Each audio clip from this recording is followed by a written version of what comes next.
బీసీలకు అన్ని రంగాల్లో 50% రిజర్వేషన్లు వెంటనే కల్పించాలన్నారు మాజీ మంత్రి శ్రీనివాస్ గౌడ్. తూతు మంత్రంగా కులగణన చేపట్టి చేతులు దులుపుకోవాలని చూస్తే అది కుదరదని హెచ్చరించారు. చట్టసభల్లో బీసీలకు 50% రిజర్వేషన్లు దక్కుతేనే బడుగులకు సంపూర్ణ న్యాయం జరుగుతున్నట్లు తెలిపారు. అలాగే కేంద్రంలో వెంటనే బీసీ మంత్రిత్వ శాఖ ఏర్పాటు చేయాలని డిమాండ్ చేశారు.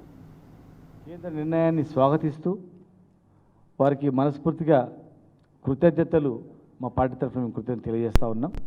కానీ జనగణనలో కులగణన పెట్టడము ఇది గొప్పగా మేము చేసినాం బీసీలకు అని చెప్పి చేతులు దులుపుకుంటే కాదు.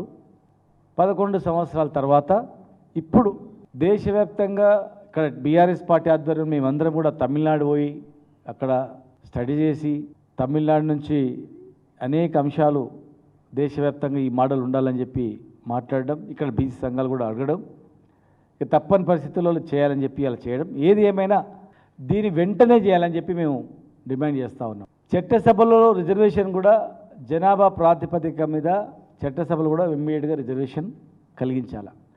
జనగణన చేసినా అయిపోయింది ఇంత సంఖ్య ఉందని చెప్తే కాదు.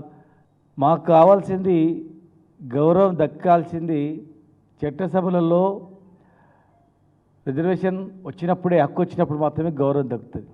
కనుక జనాభా ప్రాతిపదిక మీద విద్య ఉద్యోగాల్లో రిజర్వేషన్ ఇవ్వాలి. రిజర్వేషన్ రాజకీయంగా చట్టసభలో కూడా 50% రిజర్వేషన్ ఇమ్మీడియట్ కలిగించాలి.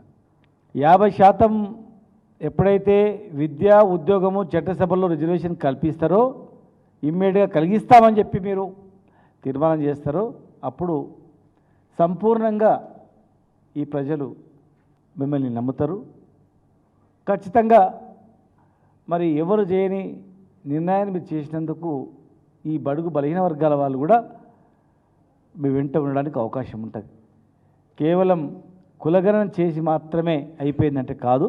దీంతో పాటు నెక్స్ట్ క్యాబినెట్లో ఇవి కూడా మేము ఇస్తాం అని చెప్పినప్పుడు మాత్రమే మాకు నమ్మకం కలుగుతుంది అని చెప్పి మరి బీజేపీ నాయకులు కూడా, ఓబీసీ నాయకులు, బీజేపీ నాయకులు కూడా బీసీ వ్యక్తిని ప్రధానమంత్రి చేస్తామని చెప్పుకోవడం కాదు, వెంటనే బీసీ మంత్రిత్వ శాఖను కూడా ఏర్పాటు చేయాలి.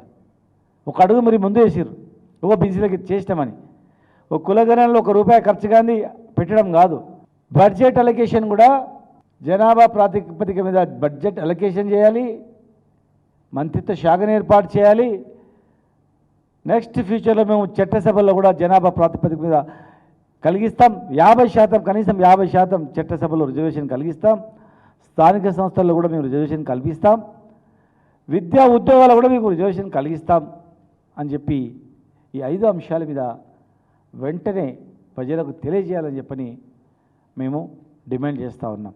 ఒకవైపు స్వాగతిస్తూ వెంటనే ఇవన్నీ కూడా అమలు చేయాలని చెప్పి మేము డిమాండ్ చేస్తూ ఉన్నాం.